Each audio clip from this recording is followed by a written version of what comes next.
This is the My Dark Path podcast.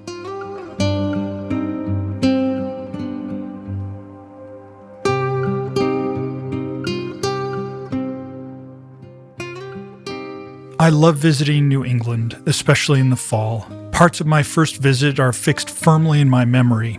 And while I can't recall which colleges I visited or where my Uncle John and I stayed during our trip, my first exposure to the dense forests and rocky shorelines remains a bright memory in my mind. The leaves turn the most beautiful colors, the days are warm and the nights are cold, and as Ray Bradbury says, quote, "The sky becomes all ash gray and orange at twilight, and you can feel Halloween coming in a soft flap of bed sheets and a rustle of broomsticks," end quote. It's that last item, the broomstick, that I want to talk about today. Why does the sight of an old broomstick remind us of Halloween? You've probably already thought of the answer. It's witches, who've always been a part of American culture, and the heart of witch culture and legend in the United States is centered in Salem, Massachusetts. You've probably heard the short version of the story. It's one of a handful of historical events from before the Revolutionary War that every American schoolchild learns. In 1692, a group of teenage girls created a scare throughout their entire community that there were witches among them, hiding in plain sight, spreading disease and curses and sin among the good Christians in town. Over 150 people were arrested, and at least 25 people died that we know of. Lives were destroyed, families lost everything, the community was shattered.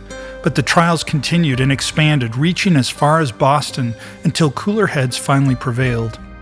In October of 1692, the governor of the Massachusetts colony suspended witch trials, and most of the people still in brutal confinement awaiting trial were quietly released. It was the end of an attempt by the Puritans to create a theocratic government in the colonies. Essentially, they had failed the test of being trusted with power, but the damage had been done and there was no undoing it. And on a recent trip through the area, I made my way back through Salem to refresh my memory of the town and its history. The town's official logo is a witch on a broomstick, and you can see it on everything from official stationery to the doors of Salem's police cars. And every year, come October, the city is flooded by tourists for a month-long celebration of Halloween. And this horrific incident over 300 years ago continues to ripple through popular culture. In school, you may have read or seen Arthur Miller's legendary play The Crucible, which saw parallels between the Salem witch trials and the Red Scare in America in the 1950s, when people lost their careers if they were suspected of associating with communists. And there are even parallels to today's cancel culture, where those who don't toe the popular culture's orthodoxy are singled out for destruction. The very term witch hunt has come to refer to a paranoid search for crimes and criminals that do not, in fact, exist. TV shows and movies regularly use Salem as a backdrop for their own stories of witchcraft. Whether it's the TV series Sabrina the Teenage Witch, the hit horror film The Conjuring, or this year's hit Marvel show WandaVision, witchcraft is linked to Salem in those colonial years in America. But here's the problem with this, and with the town of Salem turning their dark history into a logo, there were no witches in Salem, and there never were. And if we turn history on its head, if we give in to the fun of a spooky story and indulge in the idea that it might be real, then we turn the horror of the witch trials on its head. 25 deaths happened because of nothing but human fear and hatred. 19 women were hanged in Salem. 5 more died in inhumane conditions in jail. And then there was Giles Corey, who refused to make false accusations to protect himself and was literally pressed to death by stones. The story goes that his last words were, "More weight." People did this, and they did this to other people. And in a way, that's even more horrifying, and perhaps the darkest detail of this, that it was all legal. There were accusations, trials, legal arguments, presentations of evidence, and a death sentence backed by the moral authority of the state. No one in Salem saw themselves as a part of a lynch mob. Everything happened in plain sight. And later, one of those judges apologized for his role in the trials and asked forgiveness from the families of those executed. But I doubt that brought much comfort.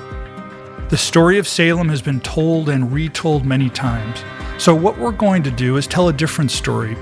Because you probably don't know is that Salem was not the site of the first witchcraft trial in what would become the United States. Accused witches had been appearing in New England courtrooms for half a century. In many ways, Salem was the last gasp, the most notorious, nightmarish outcome of a process that, maybe, made it inevitable. And to understand this, we need to walk back further in time from 1692, down a dark path deep into the New England woods, where strangers coming to a strange continent needed a scapegoat for all the hardships that awaited them, and a face for all their fears.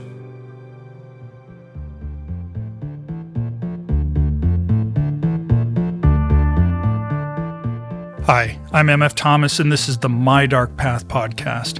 In every episode, we explore the fringes of history, science, and the paranormal. So if you geek out over these subjects, you're among friends here at My Dark Path. And since friends stay in touch, please reach out to me on Instagram, sign up for our newsletter at www.mydarkpath.com, or just send an email to explore@mydarkpath.com. Recently, we've started to receive many emails from listeners. We're so grateful for it, and it reminds us of the importance of being grateful for those who impact our lives in other ways. Gratitude, it seems, never goes out of style. Finally, thanks for listening and choosing to walk the dark paths of the world with me. Let's get started with episode 23, Satan in the Woods, Sinners in Town, Witchcraft Trials Before Salem.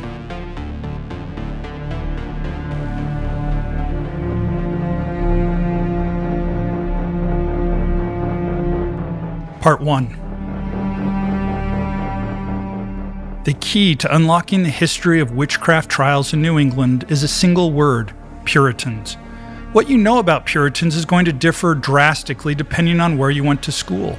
In America, we learn about these early colonists or tell the legend of Thanksgiving, and you get a pretty anodyne picture that the Puritans, or the Pilgrims, which is what the Massachusetts Puritans called themselves, were simply devout Christians who'd been persecuted in England and came to the New World for freedom, so they could worship God as they pleased. That they befriended the local Native Americans and worked together to survive harsh winters and set a bounteous table together. Now, very little of that is actually true, and to tell this story to someone who went to school in England, they might look at you in horror. Because there's a story of Puritans in England. They were vocal extremists, united in their belief that the Church of England was sinful and corrupt and needed to be purified in the name of God.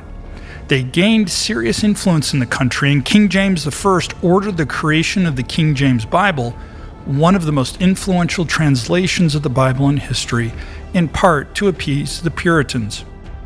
Some of them, indeed, set sail for the New World in order to escape a country they thought couldn't be redeemed. But many other Puritans stayed behind, and when the Civil War broke out over the power of the king and the dominance of the Church of England, the Puritans were on the side that executed King Charles I and helped form their own repressive religious government led by the Lord Protector Oliver Cromwell. You see, their belief is that they should be allowed the freedom to worship as they pleased, but that didn't extend to others to also worship as they pleased. That's what the British think about when they hear the word Puritan. But let's look at the ones who left before the Civil War, the ones who dreamed of building God's kingdom in the American colonies. In their minds, since everyone in their communities were committed Puritans, they would be able to build a perfect society, free of sin and free from the influence of Satan. And in their belief, the surest sign that Satan was at work in your community was a witch.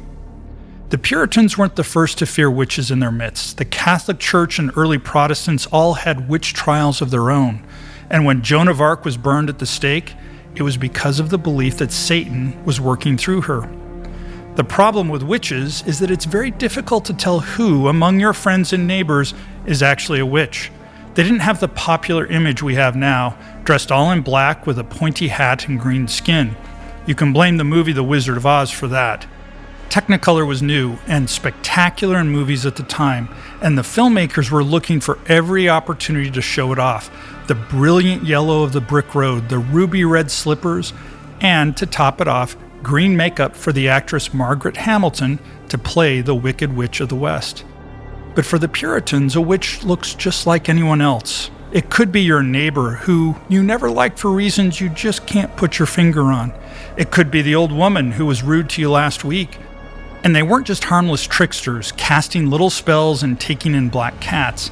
In the minds of these colonists, witches were the earthly agents of Satan on a relentless mission to destroy society and corrupt and torture decent Christians. If you're old enough to remember the intense fear that could be conjured by the word terrorist after the 9/11 attacks, that's probably a good approximation for what a Puritan felt when you said the word witch. Think about what it would have been like to see a production of Shakespeare's Macbeth at a time like this. Witches right in front of you on stage, mixing potions, summoning bloody and strange visions, and speaking dark prophecies that come true every time, but never how you'd expect.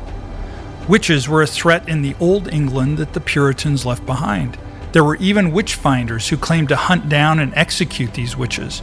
Now, living without resources of England in primitive communities and surrounded by Native Americans with their own religious traditions and practices, Puritans felt isolated, confused, and vulnerable. But they were determined to show how righteous they were. So they were going to fight witchcraft under the auspices of the law, and it was the duty of every citizen in a Puritan colony to be vigilant for signs of witchcraft and to make sure the authorities were notified. They believed that Satan would target the weakest of the people in the community, and a Puritan believed that women were inherently weaker and susceptible to temptation. A witch didn't have to be a woman, but in their minds, a woman was naturally the most likely to be turned to witchcraft. To really paint the picture of life in these communities, you have to let go of your image of a town or city. All the history which happened at this time happened among very small populations. In 1692, when Salem erupted, Boston was the largest settlement in Massachusetts, but its population was just 7,000 people. Salem was home to only 550 people, living in 90 homes, surrounded by miles of heavy forests, wildlife, and Native American tribes. Just 550 people, that's smaller than some suburban neighborhoods, and the death toll from the witch trials was 25, almost 5% of the population. So you have to picture people living deep in isolation, surrounded by the unknown, and with a strong set of prejudices. And for one of the best movies that depicts this isolation, I'd recommend you watch the movie appropriately titled The Witch from 2015. Now, many of us grew up with fairy tales that warn about the dangers of going in the woods alone. But for a colonist in New England, the woods, they genuinely believed, were where every danger lurked, including Satan himself. For many of the accused people we're telling you about today, one of the charges brought against them was that they spent time in the woods. And before any of us listening today stands up and condemns the ignorance of the past, believing we're too modern or too sophisticated to do the same, I'd simply ask that when we see faults in others, either today or in the past, that we examine our own lives first. Moats and beams are not just an artifact of the past. But we'll start 45 years before Salem, in 1647, in the colony of Windsor, Connecticut. An epidemic of influenza swept through the community, killing 10 women, 9 men, and 9 children. It was devastating, and the town, grieving and angry, needed someone to blame. Remember, at this point, no one really knew what caused the disease to spread.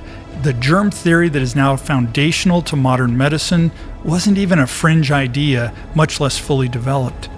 The Puritans saw themselves as God's most favored servants, and as a consequence, they believed that Satan was on a mission to destroy them. If crops failed, it wasn't the climate or their farming techniques, it was Satan. So this awful plague that stole so many lives had to be the work of a witch. Sadly, we have nothing in the historical record to tell us who Alce Young was, nor do we know what caused her neighbors in Windsor to believe that she was in league with the devil. Her only surviving appearance in history is a notation that on May the 26th, 1647, Alce Young of Windsor, Connecticut was executed for the crime of witchcraft, the first such execution in the American colonies that we know of. Before Salem, Connecticut was the most notorious site for witchcraft trials, and again, we're talking about such tiny populations. Hartford had just 700 citizens. Windsor and Middleton were even smaller. Everyone knew everyone, so these accusations were always deeply personal, and the fallout was felt by everyone in town. A year after the state-sanctioned execution of Alice Young, Connecticut goodwife Catherine Palmer was accused of being a witch. But her trial ended quite differently. It was dismissed, and she was set free with a warning not to provoke suspicion in the community again. When I said earlier that the Puritans believed that this whole process was moral and legal because they held a trial, I meant it. In the frenzy of Salem, the fear and paranoia dismantled all the procedures that tried to make these trials fair. But before Salem, the outcomes were not necessarily predetermined. Your fate could vary widely depending on where the trial was held and what evidence was submitted against you. In a true justice system, of course, no one would have been put on trial for witchcraft at all, but this is what we had in the colonies at the time. In 1648, the same year Goody Palmer was released with a warning, Mary Johnson was tried and found guilty of familiarity with the devil. She had previously been convicted of theft and whipped in the town square, but for consorting with the devil, the punishment was death. Cotton Mather, the famous Puritan minister who would later become involved in the Salem witch trials, wrote about the hanging of Mary Johnson in his book, Memorable Providences. Quote, "At her execution, she went out of the world with many hopes of mercy, and she died in the frame of mind extremely to the satisfaction of them that were spectators of it. Our God is a great forgiver." End quote. In other words, the Puritans who gathered to watch her execution approved of how Mary Johnson comported herself before death. They agreed that she absolutely deserved to die, but generously allowed themselves to hope that God would forgive her because she let herself be hung in such a dignified way. In 1651, a married couple, Joan and John Carrington, were found guilty of the same crime. And remember, a witch didn't have to be a woman. And as they were supposedly practicing witchcraft together, the Carringtons were also hung together.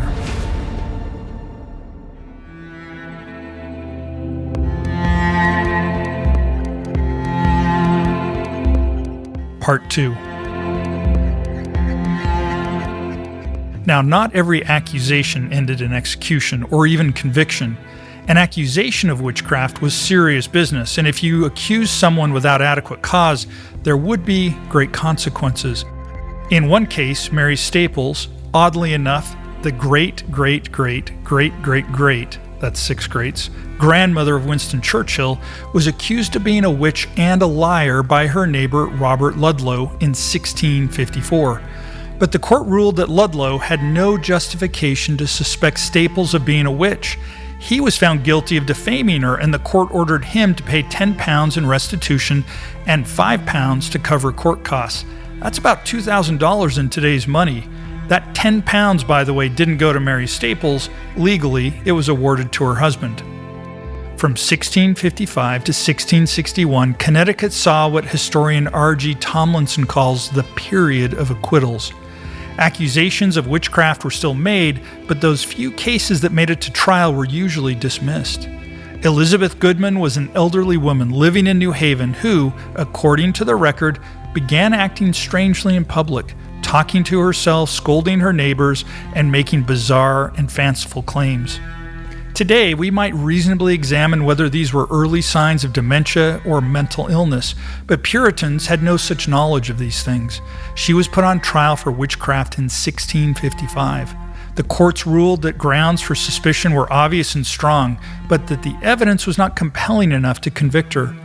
She was told that she could be released on her own recognizance if she could put up a bond of £50, or about $7,000. The worst panic over witches in Connecticut happened in Hartford from 1662 to 1663, 30 years before Salem. There was dissension in the community over the authority of the local pastors, and a number of households who referred to themselves as the withdrawers left the town and moved north to Massachusetts. After this schism, which sent anger and tension throughout the community, 8-year-old Elizabeth Kelly claimed she had been bewitched by her neighbor, Goody Ayres. Little Elizabeth grew more and more ill until one night, finally, after her father promised to go to the authorities, she cried out suddenly, "Goody Ayres chokes me," and then died.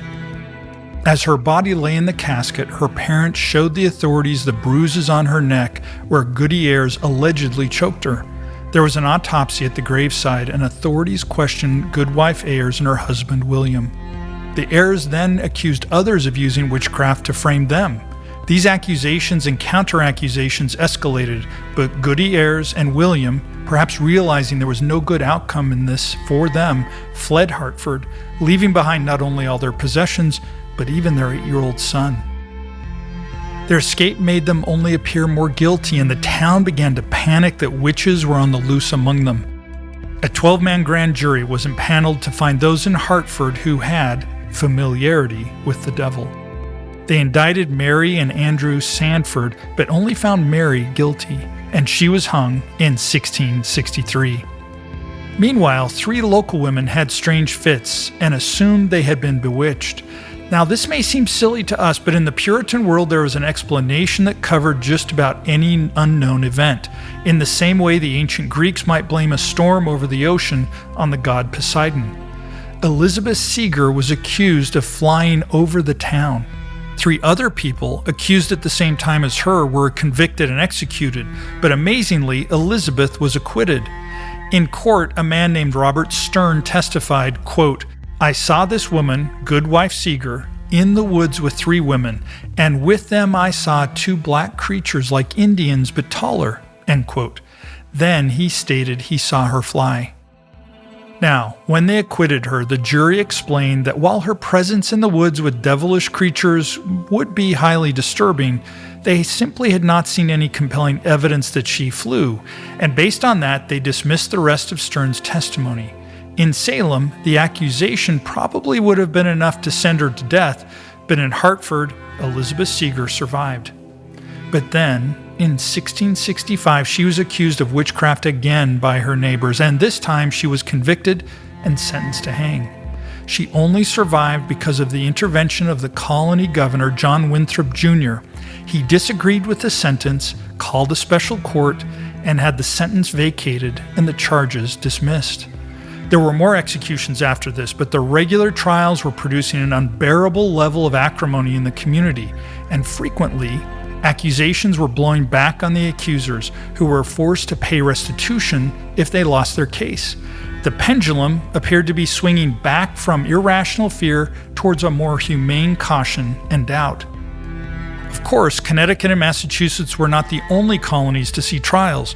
There are more stories to tell in Maine and New Hampshire, including the incredibly unusual story of Eunice Cole. Eunice and her husband William arrived in New England in the 1630s, in debt as many immigrants were.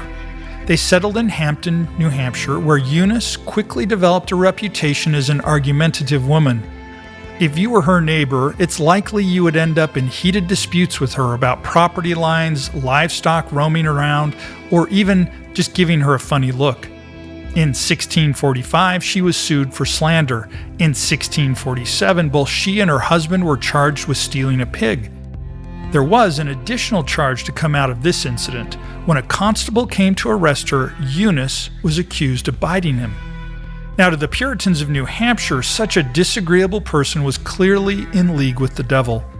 Neighbors began to gossip that she was cursing them, causing their livestock and their children to fall ill. She was accused of causing ships coming from England to sink. Nothing was beyond the capricious and insidious magic of Eunice Cole. Finally, despite the risk of losing in court, her neighbors formally accused her of witchcraft. But once these accusations were brought to light, the evidence was, well, let's say a little thin. Her accusers claimed that while they were discussing the possibility that Eunice had bewitched and killed a local child, an invisible cat came and scratched at their windows. Definitely not the wind, but a magic invisible cat. They also claimed that they'd spied a witch's mark on her body. Now, she didn't routinely show off her body in public. They said it was revealed while she was being publicly flogged for a different crime. And when the court invited the neighbors to locate the mark on her body, they claimed that she had scratched it off. All of this evidence was apparently too flimsy even for a Puritan court to sentence someone to death. But nevertheless, she was found guilty of witchcraft and sent to prison. And while she served her sentence, her husband William passed away. She returned to Hampton with no husband and no property.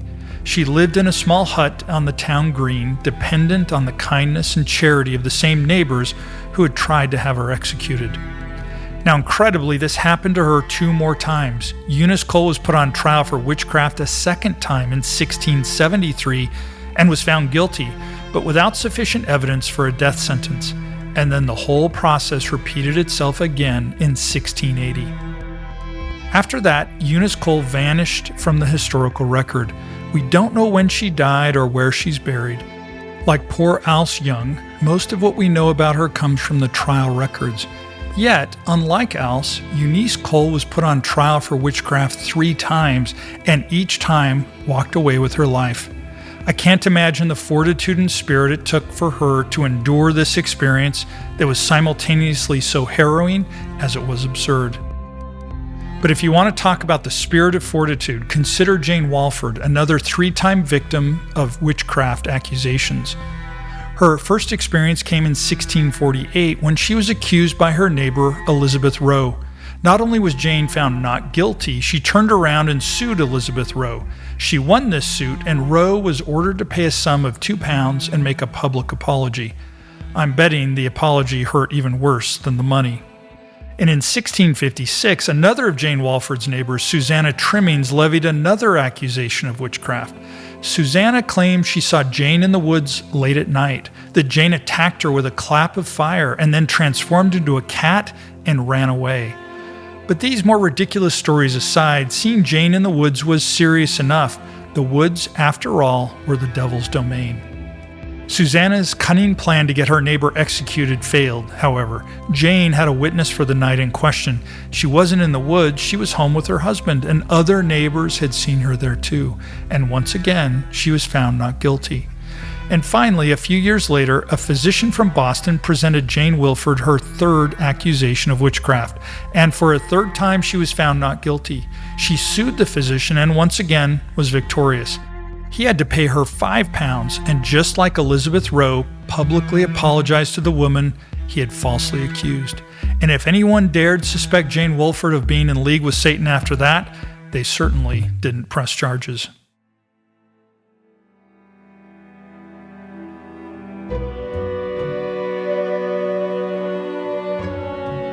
Part 3. Right around the time Salem was beginning its descent into fatal madness, another set of witch trials was unfolding in Stamford, Connecticut. You probably haven't heard of them, as they were much smaller and had a much different result.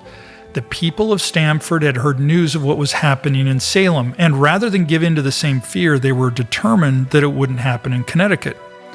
All the other parallels were there. Stamford was a Puritan settlement, just like Salem. Their population was just 500 souls, give or take, so very similar in size. Everyone knew everyone, but not everyone got along, and there was a bone-deep belief that Satan was conspiring against them and that witches were real. But the 2 towns went down different paths, and it's worth it to study the differences. In April of 1692, a disturbance broke out in the house of Daniel and Abigail Westcott. They employed a serving girl, one Catherine Branch, and she refused to work because she claimed she was bewitched. And when Abigail went to rouse the girl from bed, Catherine called out, quote, a witch, why will you kill me? Why will you torment me?" End quote. Now, to her credit, Abigail Westcott didn't immediately assume there was a witch and run to find a constable. Her first instinct was that a 17-year-old young woman was being lazy and didn't want to work. She wanted to beat the girl until she stopped pretending, but her performance was undeniably disturbing, so Daniel Westcott encouraged his wife to take a wait-and-see approach. Eventually, they summoned the local magistrate, but even he could not tell if the girl was genuinely bewitched or faking it. The Reverend John Bishop was then invited to get involved. Bishop was a big deal in the area. He had graduated from Oxford in 1632 and had served as the pastor of the Puritan church in Stamford for 5 decades. He personally observed Catherine in the throes of her torment and then returned to visit the Westcotts with Reverend Thomas Hanford, the Puritan pastor of nearby Norwalk. The 2 clergymen agreed in their assessment. The girl was not faking. She had been bewitched. This jarred the whole community because a witch is a threat to everyone. Neighbors started working in shifts, keeping Catherine comfortable in her suffering while watching and listening for any clue as to the identity of the secret witch who lurked among them.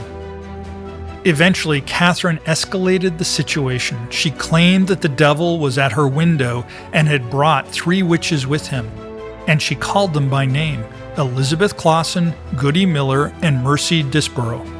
The Westcotts had had a long history of disputes with Elizabeth Clausen over some bartering deals, and Mercy Disborough was widely disliked in town. No one recognized the mysterious Goody Miller, but the 2 names were enough. Clausen and Disborough were now at the mercy of the judicial system. A preliminary court of inquiry was held on May 27, 1692. 4 local magistrates were asked to start the investigation, and even in colonial times, trials were costly, time-consuming events, and so a preliminary court served to identify whether enough substantial evidence existed for a full trial. In addition, everyone knew the story of the Hartford witch panic from 30 years before, the one that led to the hanging of Mary Sandford and the acquittal of Elizabeth Seeger. But while for some it was a story that reinforced the real threat of witches, for others the real lesson was the danger of making rash accusations without evidence. The preliminary court in Stamford wanted to make sure they got it right, especially given the horrible news still coming out of Salem. The court made a very important decision that seems ridiculous in retrospect, but is probably a key reason why things didn't turn out like they did in Salem. The court in Stamford refused to allow the introduction of what they described as spectral evidence. Young Catherine claimed that the witch Elizabeth Clausen took the form of a cat and scratched her. This claim was not entered into court. In addition, the judge felt it was necessary to take into account the relationship between the accused and the witness, allowing for the idea that there might be bad faith in the testimony of the accuser. Again, this seems so obvious in retrospect, but it certainly wasn't being considered in Salem. Although the community had a good deal of hostility toward Clausen and Disborough, they were still not convinced Catherine was telling the truth. Even Abigail Westcott still doubted her servant and asked the local midwife to bleed her in order to ensure it was not a physical ailment or trickery that was causing her fits. From this, they learned nothing conclusive. The court interrogated the 2 accused witches and then determined to test them through a procedure called ducking. Now, you've probably heard of this exercise in quack logic. The idea was that since water is used in baptism for Christians, if a person who wasn't a proper Christian were submerged in water, the water would reject them and push them up to the surface. This would somehow prove that they were a witch. But if they sank in the water, it meant that they were a good Christian, although in very immediate danger of drowning. So Elizabeth Clausen and Mercy Disborough got their arms and legs tied together and were thrown into a body of water. They both floated, but fortunately for them, the court ruled that the test was inconclusive since, in the words of a famous Puritan, quote, "Not all water is the water of baptism," end quote. It's likely the 2 accused witches wished the court had made up its mind about that matter before throwing them in the water. The investigation, though, was thorough and spread out over months. It was such big news throughout Connecticut that the deputy governor was giving his opinion on what constituted acceptable evidence. The trial finally began on September 14, 1692, right around the same time 2 men and 7 women were being sentenced to hang in Salem. It didn't take long. On October 28th, Mercy Disborough was found guilty of familiarity with the devil and witchcraft, and Elizabeth Clausen was acquitted. The judge seems to have been caught off guard by the split decision. Was the evidence against one woman really that much more compelling, or did the jury just have a special animus towards the highly unpopular Mercy Disborough? The judge sent the verdict back to the jury to reconsider. They came back and insisted that she was guilty. Mercy appealed, and the verdict was escalated all the way up to the governor. And in the end, he decided to pardon her. Stamford's own taste of witch mania was over, and no one had been executed.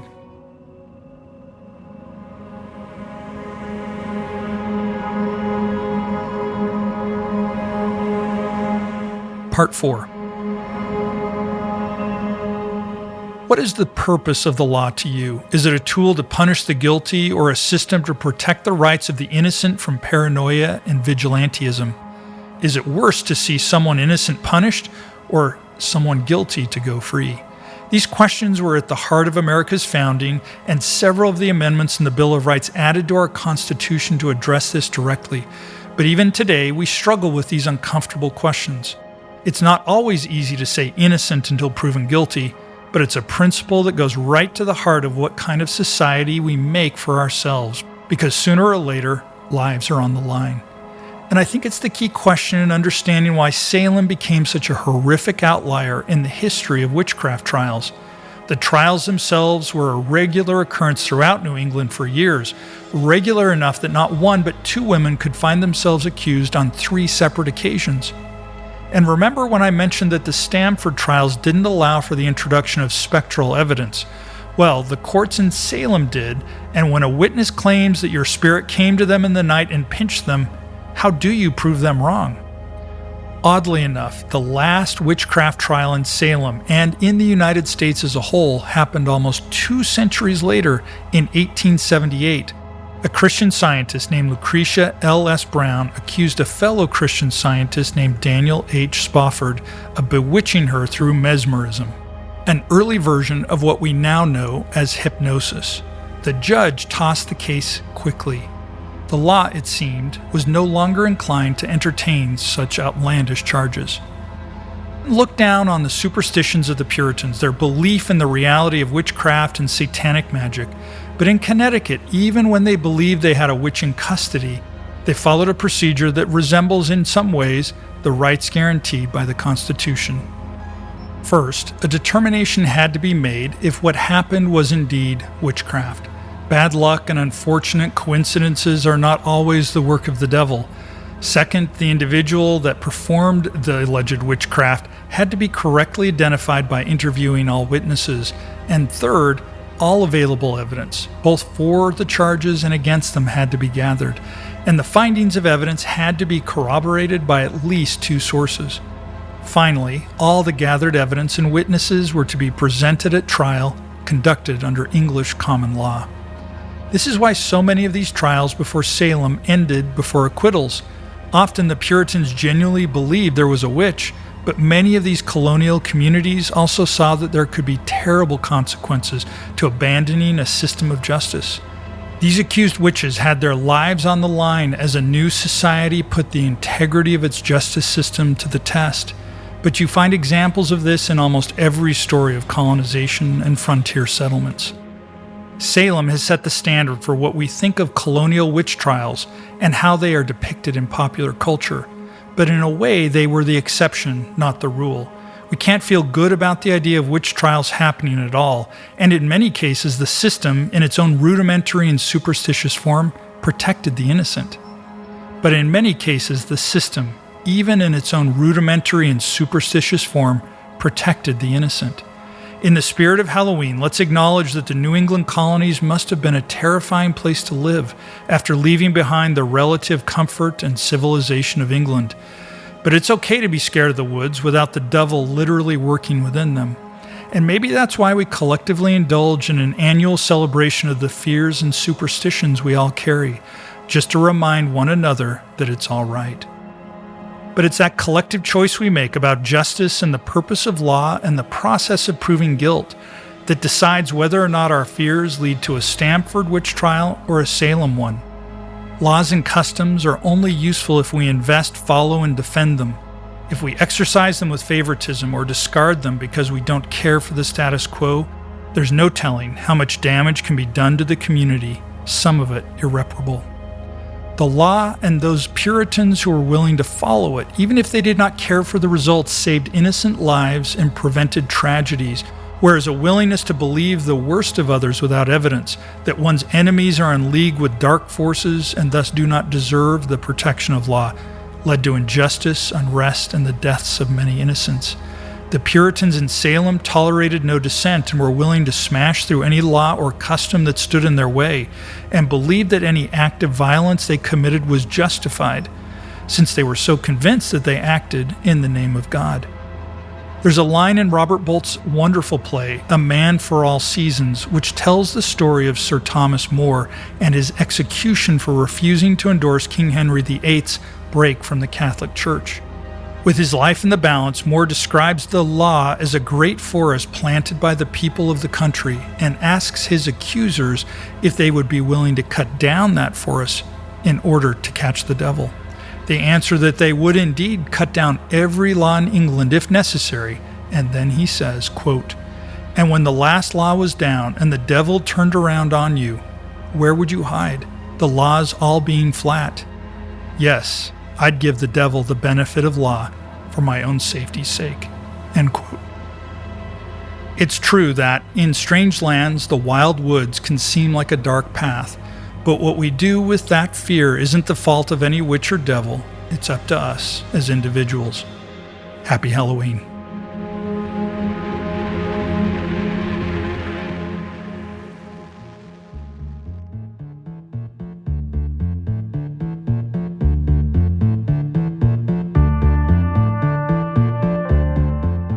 Thank you for listening to My Dark Path. I'm MF Thomas, the creator and host. I produce this show with Evadine Hendricks, and our creative director is Dom Purdy.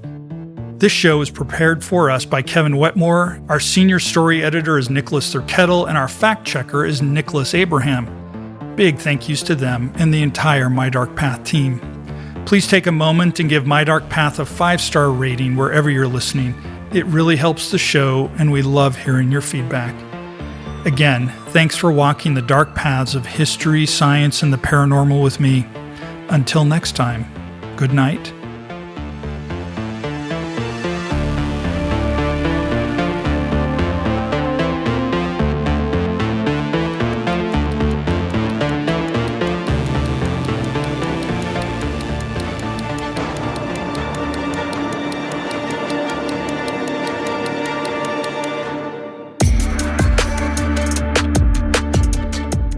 After this, there is no turning back. You take the red pill, you stay in Wonderland, and I show you how deep the rabbit hole goes. Follow the White Rabbit. Who was the most famous witch hunter during the English Civil War? Who was the most famous witch hunter during the English Civil War?